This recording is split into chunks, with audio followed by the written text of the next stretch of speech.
নমস্কাৰ বন্ধুসকল, মই মৰ্নিঙতে আপোনালোকৰ মাজলৈ উপস্থিত হ'লোহি। তো বন্ধুসকল, হাতিম আলিছ লাইভ চেনেললৈ আপোনালোক সকলোকে মই স্বাগতম জনাইছোঁ। আপোনালোকৰ খবৰ কেনে আছে মোক আপোনালোকে জনাবলৈ নাপাহৰিব। আজি মই মৰ্নিঙতে পটল উঠাবলৈ আহিছোঁ। তো কথা হ'ল বন্ধুসকল, আজিৰ এই ভিডিঅ'টোত মই আপোনালোকক দেখুৱাম যে আমাৰ খাৰুপেটীয়াৰ খেতিয়কসকলে ফাৰ্মাৰসকলে কেনেকৈ চব্জি উঠাই বজাৰলৈ বিকো। তো আজিৰ এই ভিডিঅ'টোৰ মাজত আপোনালোকক দেখুৱাই দি আছোঁ। এই চাওক, ইয়াত মই অলৰেডি 6-7জনে পটল উঠাই আছোঁ। ময়ো আছোঁ এখেতৰ লগত, মই নিজেও উঠাই আছোঁ। তো পটল যোৱাকালি মই উঠাইখিনি বিকিছোঁ। তো আধাৰ অকণমান বেছি মাটি আকৌ উঠাব বাকী আছে। তো আজি একদম পূৰা মৰ্নিঙতে মই মানুহকেইজনক লগত লৈ পটল উঠাই আছোঁ। খেতিত যথেষ্ট পটল আহিছে, হাইব্ৰিড জাতৰ পটল। তো কথা হ'ল, মই কিন্তু প্ৰতিটো ভিডিঅ'তে কৈ থাকোঁ যে দাদা বাইদেউসকল আপোনালোকেও পটল খেতি কৰক, এনেকুৱা ধৰণৰ বিধান মই আপোনালোকক যোগান ধৰিম।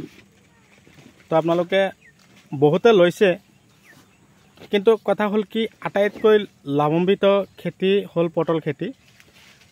ভাল এটা টকা উপাৰ্জন কৰা ভাল ৰাস্তাটোৱে হ'ল পটল খেতি কৰা। তো আপোনালোকে একেৰাহে 11 মাহ বিকিব পাৰিব। 11 মাহ যেতিয়া আপোনালোকে বিকিব, চাওক 1 বিঘা মাটি যদি পটল খেতি কৰে আপোনালোকে সপ্তাহত 10-ৰ পৰা 12 কুইণ্টেল পটল আপোনালোকে উঠাব পাৰিব। চাওক, মই ইফালে জমা কৰি আছোঁ, ইয়াৰ পৰা উঠাই আছোঁ, ইফালে গাড়ী আহিব, গাড়ীত উঠাই দিম। আজি মই বেচিমাৰি মাৰ্কেটলৈ লৈ যাম। তো আমাৰ এই বেচিমাৰি মাৰ্কেটৰ পৰা দূৰ দূৰণিলৈ চব্জিবিলাক আমদানি ৰপ্তানি চলি আছে। তো ইফালে আপাৰ আছামলৈ পঠোৱা হয়, চৰাইদেউ, লখিমপুৰ, নাৰায়ণপুৰ, তাৰপিছত শিৱসাগৰ, মাজুলী, এইবিলাক ঠাইলৈ পঠোৱা হৈ আছে। তো আপোনালোকেও যদি এনেকুৱা ধৰণৰ খেতি কৰাৰ কাৰণে প্ৰস্তুতি লৈছে বা খেতি কৰিব, তেনেহ'লে আপোনালোকে কি কৰিব লাগিব, আগতীয়াকৈ শিপাখিনি লগাব লাগিব। মই আপোনালোকক লতিবিলাক ধুনীয়াকৈ বনাই আপোনালোকৰ কাৰণে পঠিয়াই দিম। এই হাইব্ৰিড পটল ই কিন্তু বহুত টকা আমাক দিয়ে। একেৰাহে 11 মাহ বিকিব পৰা খেতিটো, কিন্তু খেতিত লগাব কেনেকৈ, এটা গছৰ পৰা আৰু এটা গছৰ দূৰত্ব দিব আপোনালোকে 3 ফুট, শাৰীৰ পৰা শাৰীৰ দূৰত্ব দিব 4 পৰা 5 ফুট। আৰু এই খেতি কৰিবলৈ হ'লে ওখ এঢলীয়া মাটি হ'লে বেছি ভাল। আৰু এই খেতি কৰিবৰ কাৰণে সাৰ বেছিভাগ গোবৰ সাৰ অকণমান বেছিকৈ দিব। তো ইফালে মই পটল উঠাইখিনি ইফালে জমা কৰি আছোঁ, মই আপোনালোকক দেখুৱাই আছোঁ। চাওক, তো এই পটলবিলাক কি দেখাত কিন্তু বহুত ধুনীয়া, চাব পাৰিছে, একদম পূৰা শকত গছত লাগিছে। চাওক কি ধুনীয়াকৈ লাগি আছে।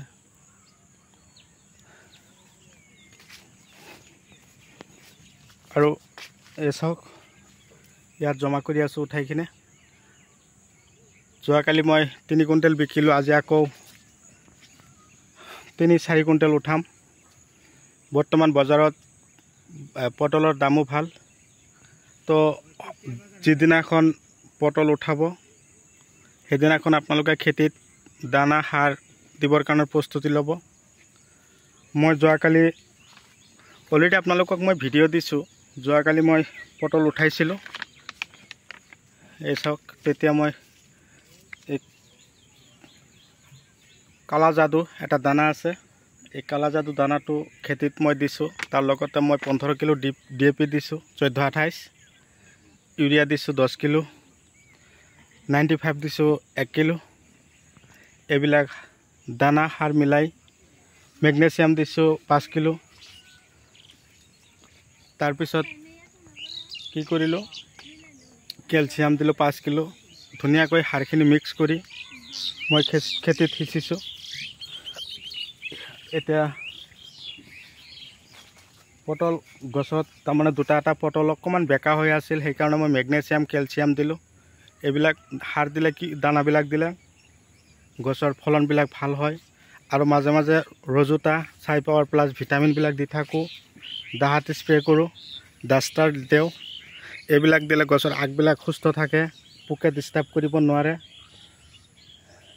এই লেদা পোক বুলি কয় সেই লেদা পোকে আগবিলাক খাই থাকে তো এনেকুৱা ধৰণৰ যদি ফলন আপোনালোকৰ খেতিৰ পৰা বিচাৰিছে তেনেহ'লে আপোনালোকে মোৰ পৰা আপোনালোকে শিপা পাব আপোনালোকে মোৰ পৰা লৈ যদি খেতিত লগাব পাৰে 1 বিঘা মাটিৰ পৰা আপোনালোকে বছৰেকত অন্ততঃ 2 পৰা 2.5 লাখ টকা এটা ইনকাম কৰা ভাল এটা সোৰ্স পাব তো বন্ধুসকল এনেকুৱা ধৰণৰ খেতি আপোনালোকেও কৰক আপোনালোকৰ লগত মই সহায় সহযোগিতা কৰিছোঁ আহক আমি সবে মিলি এনেকুৱা ধৰণৰ পটল খেতি কৰি আমি ভাল এটা পদক্ষেপ হাতত লৈ আমি আগবাঢ়ি যোৱাৰ এটা হেপাহ আগ্ৰহী সবেই হাতত লওঁ তাৰে কামনা লৈ আজিৰ ভিডিঅ' মই এইখিনিতে অন্ত পেলাইছোঁ পৰৱৰ্তী ভিডিঅ'ত পুনৰাই লগ পাম ধন্যবাদ।